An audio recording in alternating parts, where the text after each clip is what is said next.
రాష్ట్రానికి ప్రాతినిధ్యం వహిస్తూ విదేశాలలో అది కూడా పెట్టుబడులను ఆహ్వానించేటువంటి పరిశ్రమలను పెట్టుబడులను ఆహ్వానించి ప్రోత్సహించేటువంటి ఒక అంతర్జాతీయ వేదిక పైన ముఖ్యమంత్రి కానివ్వండి, ప్రధానమంత్రి కానివ్వండి, మంత్రులు కానివ్వండి, ఆఖరికి any representative of the state or the country being an IAS officer or a political leader or a public representative అత్యంత బాధ్యతాయుతంగా మాట్లాడవలసిన అవసరం ఉంటుంది.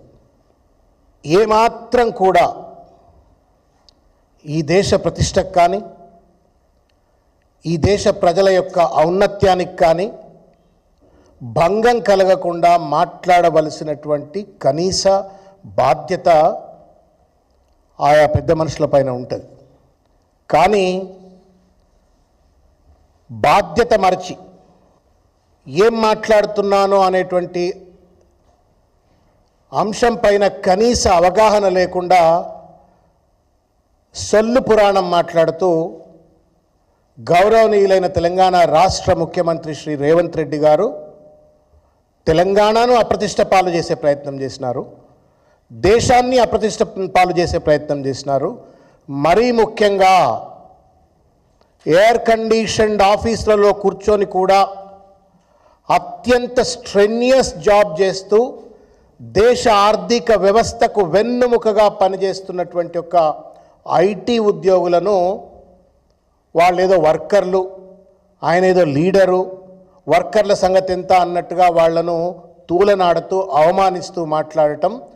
తీవ్రంగా దీన్ని మేము ఖండిస్తూ ఉన్నాం. నేను ముఖ్యమంత్రి గారికి ఒక బహిరంగ లేఖ ఈరోజు రాస్తూ ఉన్నాను. ఈ లేఖ నేను ముఖ్యమంత్రి గారి పైన ఏదో వ్యక్తిగతమైన కక్షతోటో లేకపోతే నాకేదో గతంలో అన్యాయం చేసిండు కాబట్టి ఇక నేనేదో ఆయనను తూర్పారబట్టాలనేటువంటి ఒక ఉద్దేశంతో ఈ లేఖ రాయాల. రాత్రి ఆయన దావోస్లో మాట్లాడిన మాటలు చూసిన తర్వాత I'm now responding not only as a BRS leader but also as a former member of faculty Institute of Public Enterprise ఉస్మాన్ యూనివర్సిటీలో నేను ఒక అధ్యాపకుడిగా పనిచేసిన వాడిగా, మరీ ముఖ్యంగా ఐటీ ఇండస్ట్రీలో ఒక దశాబ్ద కాలం పాటు నేను వివిధ కీలకమైనటువంటి ఒక హోదాలలో human resource development, human resource training, human resource management ఫంక్షన్స్లో నేను జనరల్ మేనేజర్గా, డైరెక్టర్గా, అది హిటాచి కన్సల్టింగ్ కావచ్చు, సత్యం కంప్యూటర్స్ కావచ్చు, సిఎస్ సాఫ్ట్వేర్ టెక్నాలజీస్, ఇటువంటి కంపెనీలో పనిచేసిన వాడిగా ఆ పనిచేస్తున్నటువంటి ఒక సందర్భంలో ఐటీ ఉద్యోగులు పడుతున్నటువంటి ఒక శ్రమ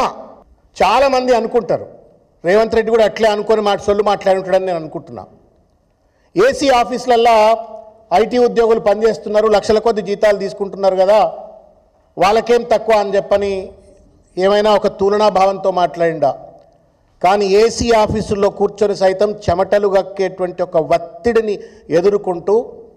నానా రకాలైన ఇబ్బందులను ఎదుర్కొంటూ డెడ్ లైన్స్ కావచ్చు, కస్టమర్ టార్గెట్స్ కావచ్చు, వివిధ కాలమానాల్లో పనిచేయటం కావచ్చు, బికాస్ కస్టమర్స్ అంతా వేరే దేశాల్లో ఉంటారు, ఒక స్ట్రెన్యూయస్ జాబ్ చేస్తూ ఇవాళ భారతదేశానికి దాదాపు 10-12% జీడిపికి ఐటీ ఇండస్ట్రీ ఎంప్లాయీస్ కాంట్రిబ్యూట్ చేస్తూ ఉన్నారు. అటువంటి ఒక మహత్తరమైనటువంటి ఒక ఇండస్ట్రీలో పనిచేస్తూ ఇవాళ దేశ ఆర్థిక వ్యవస్థకు వెన్నెముకగా ఉంటూ దేశ ఔన్నత్యానికి పాటుపడుతున్నటువంటి ఒక వాళ్ళు ఏదో వర్కర్లు అని చెప్పని ఒక ముఖ్యమంత్రి హోదాలో ఉండి మాట్లాడటం న్యాయం కాదు రేవంత్ రెడ్డి గారు అని చెప్పడం కోసం తర్వాత కొన్ని కీలకమైన అంశాలన్నీ కూడా ఈ లేఖలో నేను ప్రస్తావించడమైంది.